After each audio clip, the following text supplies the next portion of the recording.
kitalo nnyo kubanga abasumba balina ettima.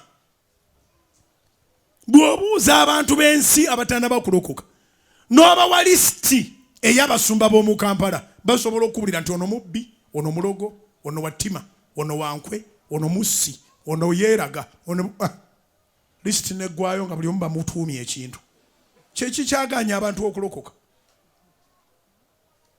Nkiddemu abasumba b'omuKampala n'owandiika lisiti n'okwata abasumba 100 n'obawa omuntu atannaba kulokoka omusanga na mu bbaala n'omugaa nti mpeera obonera abantu bano n'asoma n'aseka nagani ono otaddeko ono si musumba ono otaddeko waaki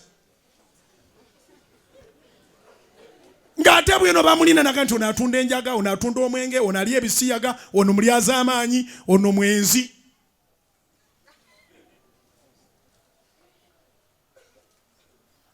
Okitegedde kati gwawulira enjiri eno weekolera erinnya mu maaso ga Katonda ne mu maaso g'abantu ebirooto byo bigenda kutuukirira.